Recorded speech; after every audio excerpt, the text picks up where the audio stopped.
3, 2, 1.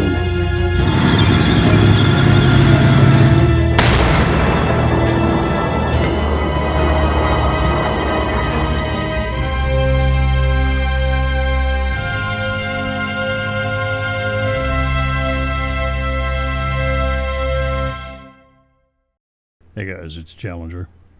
Today I thought I'd talk a little bit about the FMOD sound system that Aces High 3 has just incorporated. Its main purpose is to allow us to add sounds to the game that can be used in multiple ways so that we are resourceful and economical at the same time. We don't use a whole lot of memory, and we can do various new things with audio.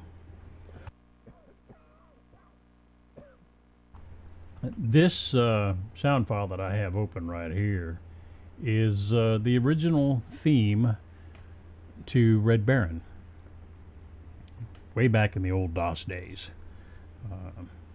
It is represented here in 22 kilohertz sample rate. You could probably turn this down. Let's see what we can do here. Probably turn this down much lower and still get the same effect. It doesn't have to be 22 kilohertz. It can be 6. Of course, 8-bit rate. It probably wasn't even that back in the day because it was stored as a binary data, not a wave file like we have today. And as you can see, this brings it down underneath 1 megabyte, and that's pretty important. But back in the day, it wasn't even in that dense a file. This is a sample rate that's much more complicated than the original music file, because it just had a list of notes to play that it played across a PC speaker. It wasn't trying to communicate with an audio card. It was a very simple sound.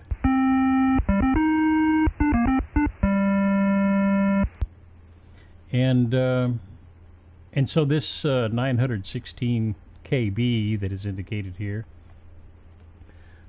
it wouldn't have been anywhere near that large. However, today, because we do communicate with speakers, this has become the format of choice. Actually, we use something called Vorbis, which is much more efficient than even a WAV file or an MP3. The WAV files that we work with in editing are quite a bit larger than a Vorbis file that you would have inside of the game. But this is how we edit it, and FMOD converts it to a Vorbis format. Okay, so you can see here I have a 4 megabyte file, and it's basically the same thing, but it's got a lot more character to it.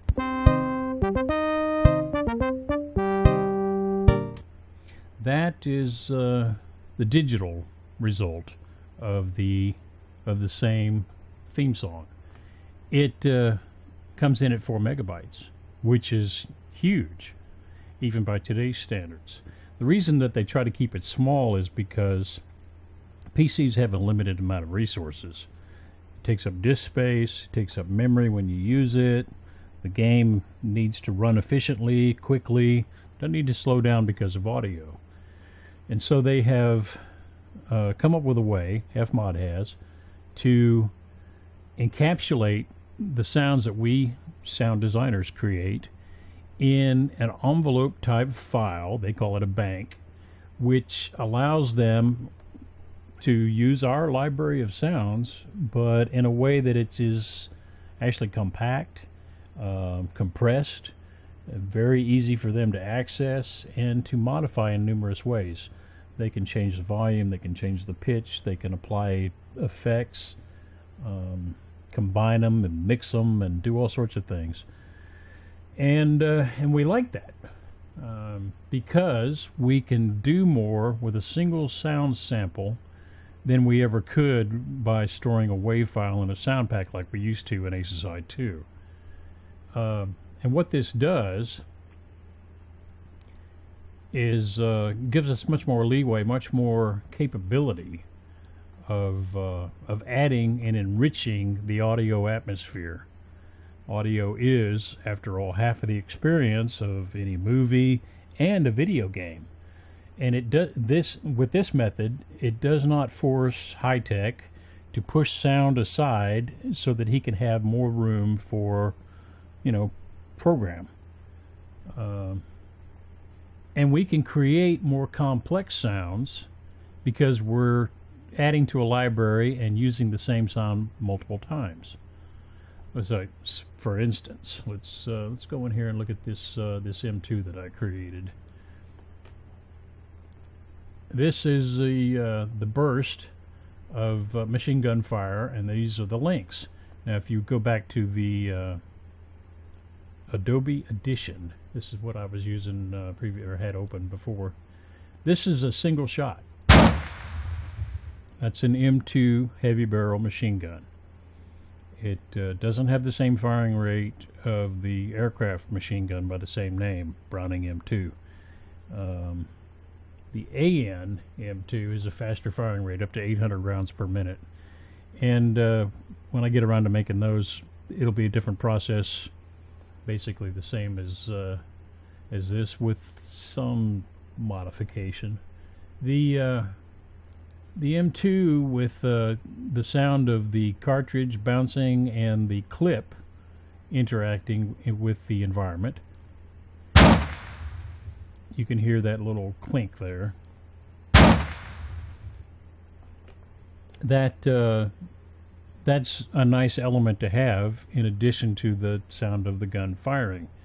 However, if you were to mix this down, and I can do that, it will result in a file that is, like we were talking before, a WAV file that can be modified somewhat, but it adds not a whole lot of complexity to the game environment.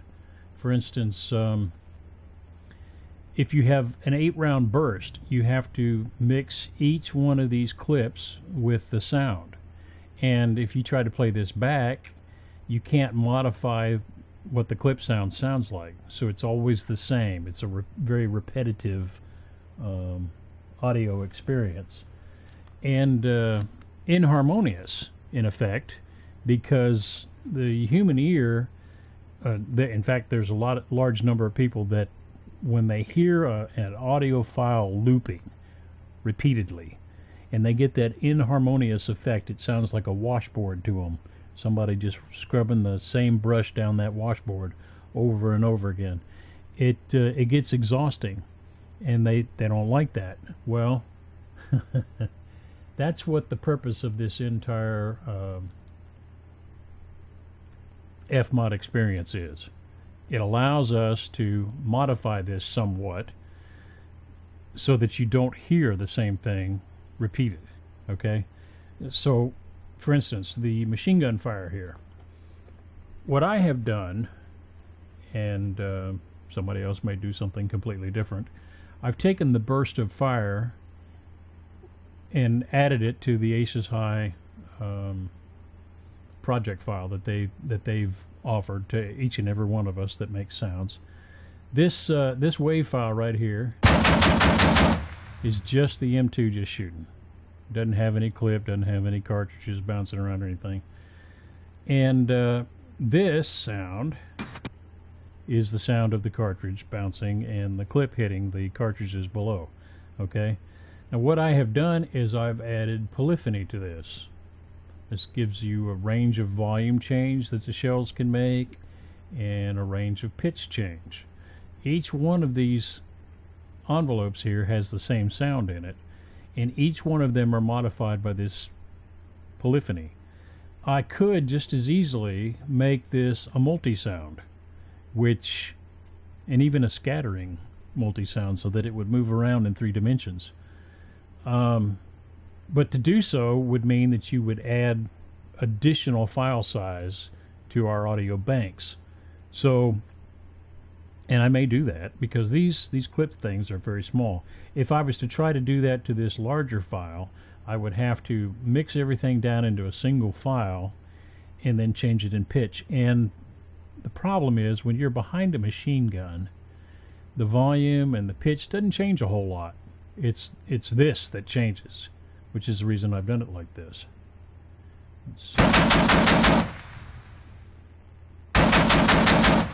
You'll notice that it never makes it the same sound twice.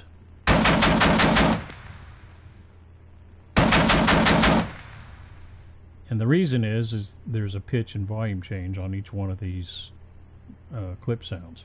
I could just as easily have recorded, 6 or more of the clip sounds and added them into each one of these events as a multi-sound or a scattering sound, and the game would, or the sound engine here, would modify it each time so that it would be completely different. And then you could add volume and pitch changes to that as well. And we may do that. I may do that in such a way that the M2, for instance, when it's dropping cartridges inside the B-17, you hear a different bounce or ricochet or whatever off of the interior of the aircraft. In this case, I'm using it on the M3, so it's just bouncing off the truck out there. In the case of the 30 caliber, which is mounted on top of the M4, I may do the same thing. I haven't yet. Externally, it is a slightly different sound, but because each one of these clips, if you look at the M2 that I had on the M3, it should change to where you can only hear this when you're close up. And sure enough, the distance attenuation takes care of that, so that as you move further and further away from the vehicle, this sound becomes duller and duller, more distant. It doesn't play as loud, and that's cool. That's part of the FMOD system also. The 30 caliber on top doesn't sound anything like the 50 caliber.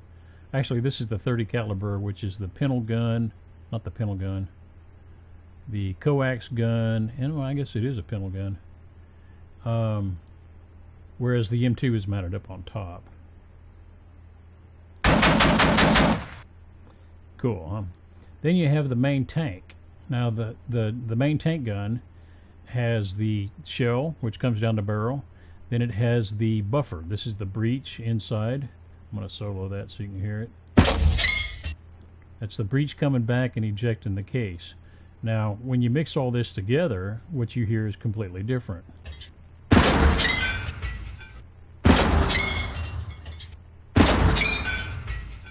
And it varies, from shot to shot. Externally, you don't get any of that. You'd never hear it, even standing right next to the tank. It's just, this gun is just overwhelming. And probably some of this you wouldn't hear inside of the tank because your ears would be reacting to the gun going off. You would definitely hear this breech sound though. And that's why I've made that sound that way. The Mark 108 30 millimeter that we made for the old Aces High 2, I never was able to get the firing rate correct for that. This version makes it a lot easier. It's 5 rounds per second. And externally you hear the same thing. I have not added shell casings to this yet. I really don't think it would, on the ME-163, I don't think it would change much, I don't think you'd be able to hear it for one thing. But I've never seen how the cartridges are, shooted or dropped out of the gun breech and into the atmosphere. I know they don't hold that internally. It has to get rid of it. At least I would think it would. Other things that we can do in this new version FMOD is we can take the engine, exhaust, and tread and have them change according to RPM levels, or as high-tech prefers, the track loop should be changed according to speed down a timeline, and so that the way that he's done this is they're using the track loop to interact with the surface type. Now I'll just go ahead and, whoops, that is not what I wanted to do. There we go. This is the surface type.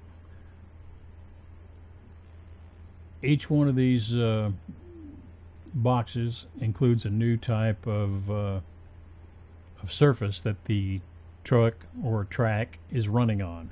The wheel sound or tread sound will interact with this to produce a new sound. So when you're running on concrete or dirt, you get a different sound. This is pavement and dirt together at the same time to produce a modifier to the tread or the wheel sound.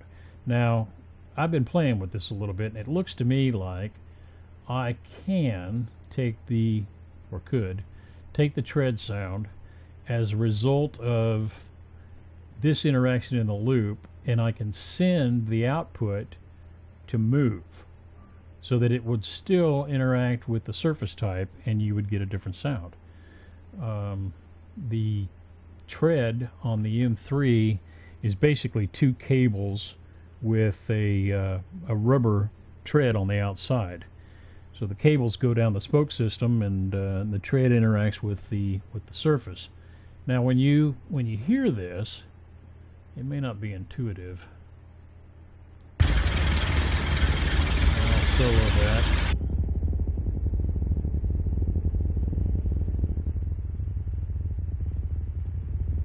Now this is with the engine running at 800 RPM. That's the tread sound you would get. And as you go up, it increases slightly.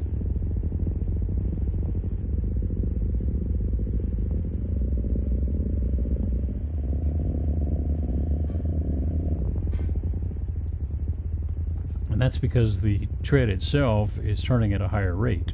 It doesn't change a whole lot. This recording, it says 3,000 RPM. That's engine RPM. It has nothing to do with the actual rotation rate of the tread. And what we want to do is be able to interact that sound with exhaust and engine. So as the engine changes, the tread changes. And as we get over here, as the tread interacts with different surface types, you get a different sound. For instance, if you were to run on pavement, you get one sound. It's basically what that recording was. Is just the tread interacting with pavement. If I was to modify that with the sound of water, which, you know, M3 won't really run very well in water, muddy beach, or straight up sand, gravel, grass, whatever, you're going to get a softer sound than you would on pavement. It won't be as harsh. And so that's why they've done it this way. And it's pretty incredible because they can programmatically modify the surface type that the tread or tire is running on, and you get a different sound. That's totally cool. Plus, if you're, you know, outside of the tank but close enough, you may not be able to see this thing. As we've discovered in Aces High 3, it's pretty hard to see vehicles, but you might be able to hear that. And I don't really think that with the distance modifier it's going to carry a whole lot of authority, and you won't be able to hear it very far, but it could. Okay. Also, this allows us to do different things with the guns, firing rate, and the distance attenuation. You can do it with the 30 millimeter, the 20 millimeter. It doesn't really matter. Each one of these things can be attenuated in different ways to improve the game overall. It's really exciting what high-tech has done for us here.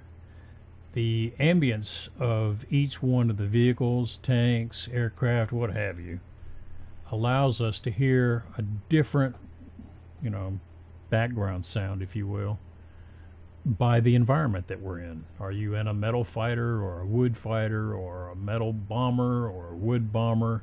That makes a difference. And so you can get a richer audio system or response out of the game, depending upon how you're playing, what you're flying, what you're operating, and enjoy the game more. It's more immersive that way. If you're sitting in a German tank somewhere, you might be able to hear a different alert sound than you would air raid.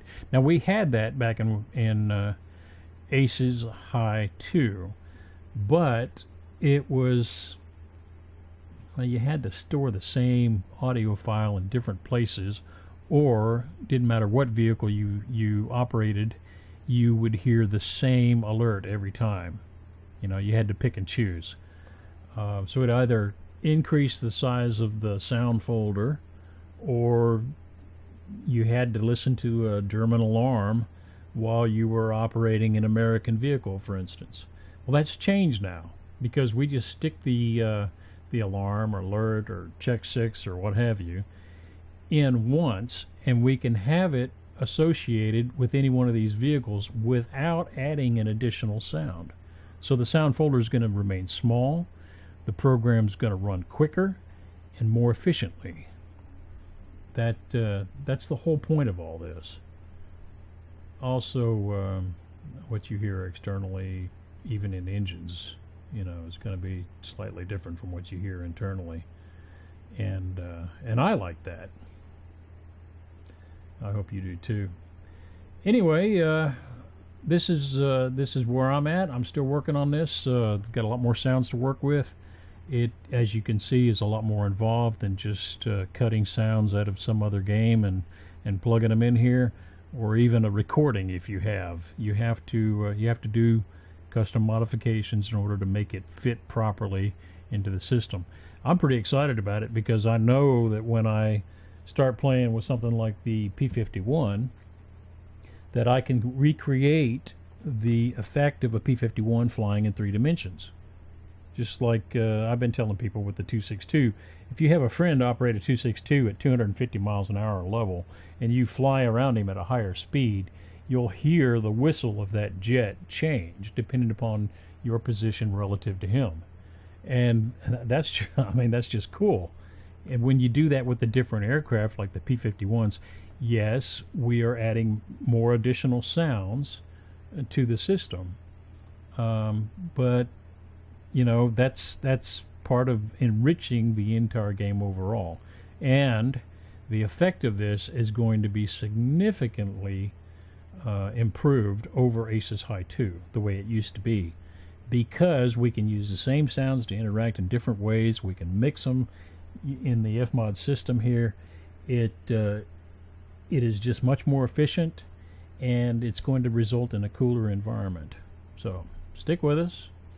When I finally produce a sound or sound pack and somebody else comes along and does the same thing, download them, check them out, enjoy, and hey, give me a like, subscribe, come back and see me later.